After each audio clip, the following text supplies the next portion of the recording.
Estamos de volta no Além da Notícia desta quinta-feira, falando sobre a questão, o marco regulatório, em debate hoje na sociedade brasileira e que foram criados grupos específicos para tratar dessa questão. É uma grande questão e uma grande carência. Nós estamos falando, portanto, até agora, do marco regulatório a respeito das organizações da sociedade civil, mas existem também outros marcos regulatórios, por exemplo, a questão da telefonia, a questão dos meios de comunicação. O que você pode só falar para a gente, Daniel, sobre esses marcos diferentes que existem, a necessidade deles? Bom, em primeiro lugar, há necessidade de regular toda a ação do Estado e a sua relação com as iniciativas, seja no campo empresarial, seja no campo social. Portanto, estamos plenamente a favor de que as coisas sejam claras, as coisas sejam bem definidas. Mas o fundamental nessa questão é em que medida esses marcos atendem aos interesses da população, aos interesses do país, ou se, eventualmente, os marcos não atendem apenas a pequenos grupos privilegiados, a corporações internacionais ou nacionais que, na verdade, não têm como centralidade o interesse do país, mas têm centralidade, na verdade, ganhar dinheiro. Ou defender pontos de vista específicos que não comportam necessariamente com uma perspectiva democrática do país. Então, todos serão marcos bem-vindos, necessários, todos serão marcos fundamentais, mas na medida em que os parâmetros fundamentais da justiça, da igualdade, da cidadania, da solidariedade estejam presentes neles todos. Então, quando nós estamos falando em marco regulatório da relação Estado-sociedade, na verdade, nós estamos tendo presente de que esse marco, ele se baseia na necessidade de apoiar a população que mais precisa. E não beneficiar um outro grupo ou uma outra corporação. Isto é, um marco regulatório, por exemplo, da telefonia, é com o objetivo de fazer com que aquelas empresas prestadoras de serviço, empresas privadas, elas possam servir, de fato, à sociedade e não somente elas ganharem com isto, né? Não estamos contra que elas ganhem. Sim. Mas é fundamental que o parâmetro seja o serviço à sociedade. Que o serviço seja de qualidade, que o serviço seja, que atenda a toda a sociedade. Atenda, ele não seja um serviço que vai extorquir a população, cujos preços são estratosféricos, mas sejam preços razoáveis. E no Brasil são?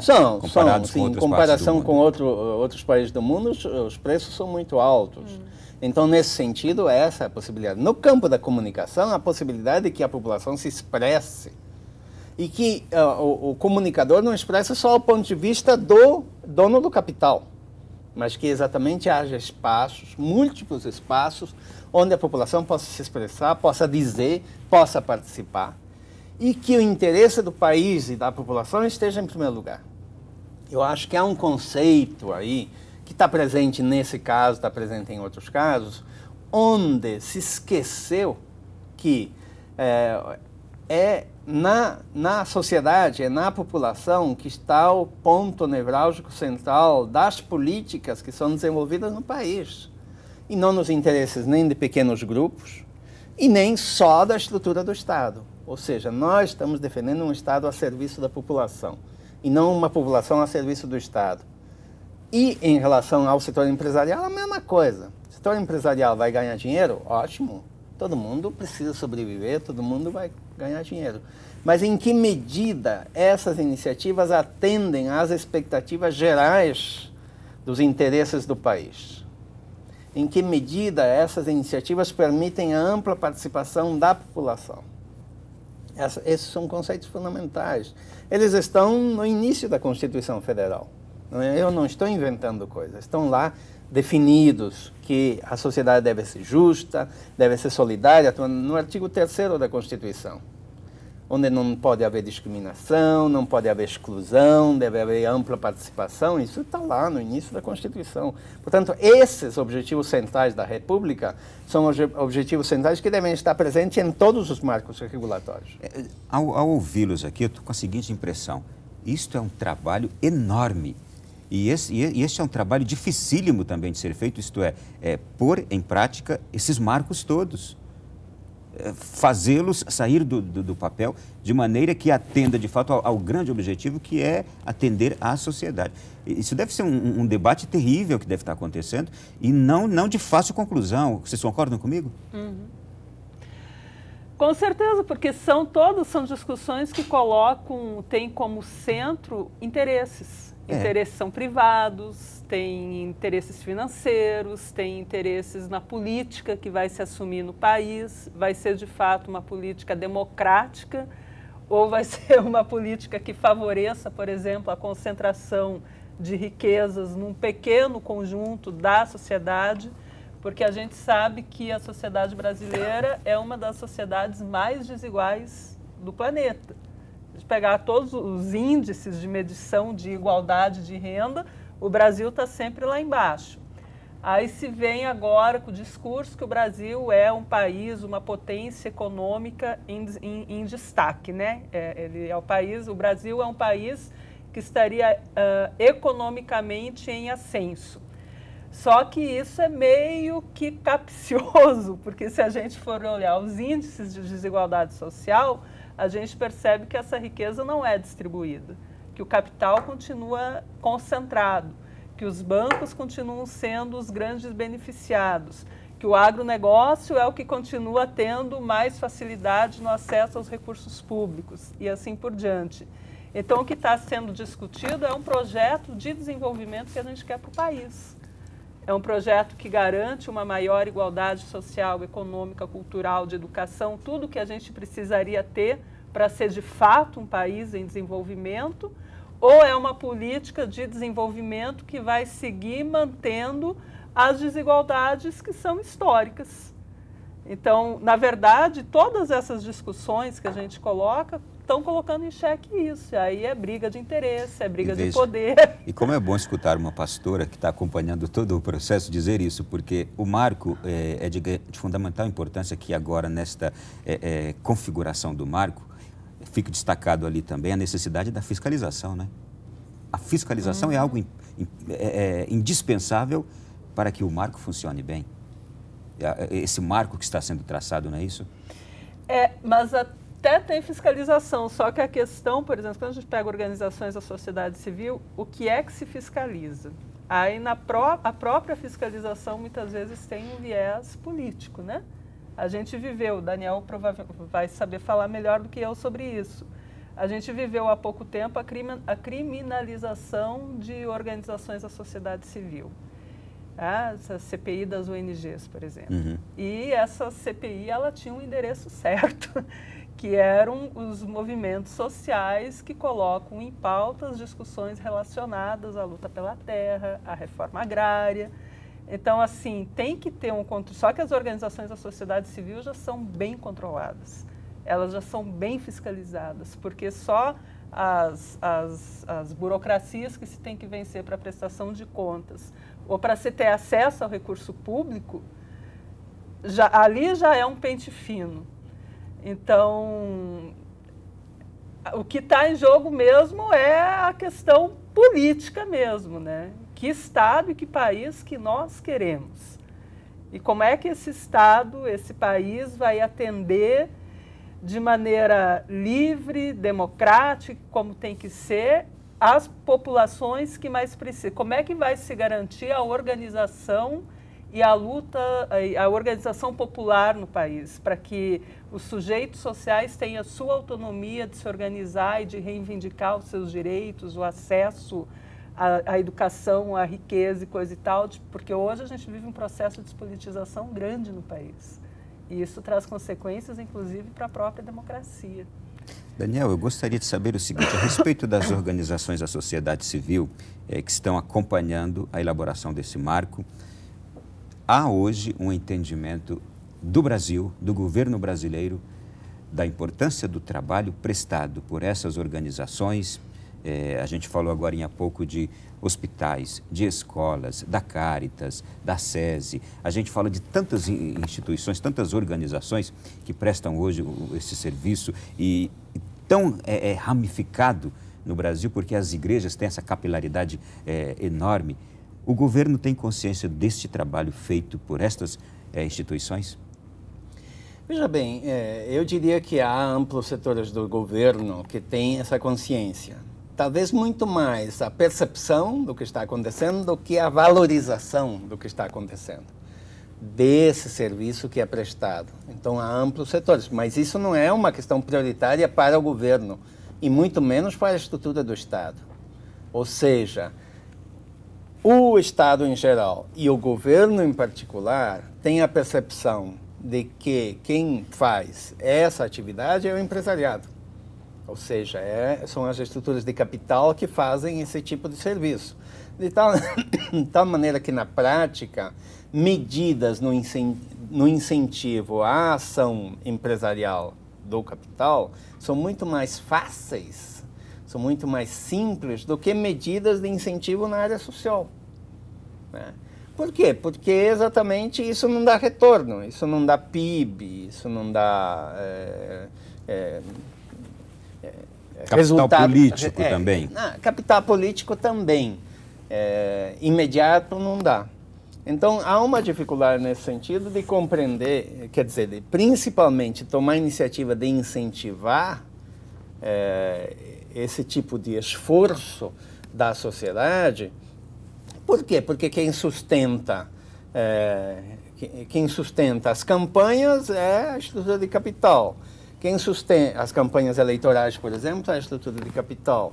Quem sustenta a difusão, a comunicação, são as estruturas de capital. Então, é bastante inevitável, digamos, não é propriamente a palavra correta, mas é bastante plausível de que a estrutura do Estado e o próprio governo se voltem muito mais para quem lhe dá retorno imediato do que propriamente quem está voltado para a população. Não está voltado para a estrutura do Estado, mas está voltado para a população. Então, há uma dificuldade nesse sentido da compreensão desse papel. Isso, em primeiro lugar, é fundamental de ser destacado, e inclusive no âmbito do governo. Agora, me ocorre, falando de governo, me ocorre que há necessidade de enfrentar a questão da visão que as pessoas, em geral, na estrutura do Estado, têm em relação às iniciativas das organizações religiosas. De fato, há uma limitação, uma restrição, há muito preconceito dentro da estrutura do Estado contra as iniciativas religiosas. Há muito preconceito nesse sentido. E isso está colocado num argumento sobre a laicidade do Estado. É aí que a gente ia chegar, então, né? Eu quero deixar claro, mas muito claro a respeito disso, que eu mesmo e o nosso grupo defende a laicidade do Estado. Mas a população não é laica. Faz parte da cultura da população a perspectiva religiosa. E as organizações religiosas estão voltadas para a população, não estão voltadas para o Estado. O Estado deve apoiar essas iniciativas. Deixa eu apenas citar um exemplo aqui, que é muito recorrente, mas eu gosto de citá-lo. Foi aprovado recentemente na Câmara o Programa Nacional Antidrogas, que é uma lei que visa, um dos itens dela visa facilitar o acesso das comunidades terapêuticas, que são religiosas, a recursos públicos para o trabalho que fazem de recuperação de pessoas dependentes. Em nome desta laicidade do Estado, uma barreira enorme foi criada e continua sendo criada, porque o projeto precisa passar ainda pelo Senado, porque simplesmente são organizações religiosas que realizam este trabalho. Pastora, como entender essa questão laicidade do Estado, quando na verdade a gente está percebendo um preconceito, porque são instituições religiosas que estão fazendo, sendo que, se formos olhar o que está sendo feito, não se deveria, ao menos, enxergar que está sendo feito por religiosos ou religiosas. Como entender isso? Para mim é um absurdo. Não se olha a grandeza do trabalho feito, mas somente porque é praticado por organizações religiosas, então se usa o termo, não, o Estado é laico, não podemos conceber isto. Uhum. Essa questão da laicidade do Estado, como a gente estava brincando antes, ele dá muito pano para manga. A questão toda tem a ver com a compreensão conceitual do que é o Estado laico. O Estado laico não significa a ausência de cooperação entre religião e Estado. Mas a gente precisa entender o seguinte, que a partir da década de 80, vamos dizer assim, o Brasil entrou num processo de democratização. E com isso a própria sociedade civil foi se pluralizando. Hoje a gente tem vários sujeitos sociais, a gente tem o movimento de mulheres que é organizado, a gente tem o movimento LGBT que é organizado, a gente tem o movimento de luta pela terra, a gente tem pessoas que não se organizam em movimento nenhum, enfim, nós temos um Estado plural. O Estado brasileiro, ele é um Estado democrático e de direitos, então ele tem o papel de legislar e garantir o acesso a direitos de todas as pessoas. Quando a gente vê essa polvorosa toda de briga com religião, relação religião-Estado e coisa e tal, o que muitas vezes está colocado é que entram valores religiosos na discussão de políticas públicas. E aí eu vou recuperar um espírito protestante que é muito comum dentro do protestantismo, que é a autocrítica. Por exemplo, quando a gente pega toda a discussão em torno dessas políticas antidrogas e do alvoroço que muitas vezes se cria em torno de organizações que trabalham com dependentes químicos, é que muitas organizações, não estou dizendo que sejam todas, eu estou dizendo algumas, muitas aproveitam isso para fazer um trabalho de proselitismo. E aí, trabalho de proselitismo não é trabalho terapêutico. Então, o que está colocado ali também é isso. É se preservar, por exemplo, o direito da pessoa que está sendo atendida de professar uma determinada religião ou de não professar, que isso faz parte da vida privada do sujeito, né? Quer dizer, se a pessoa quiser, não, gostaria de participar, ok, mas isso não pode ser imposto. Então, assim, claro que existem ânimos acirrados e muitas vezes existe a tendência de se colocar todas as organizações no mesmo cesto, quando, na verdade, não são todas as organizações religiosas que fazem isso.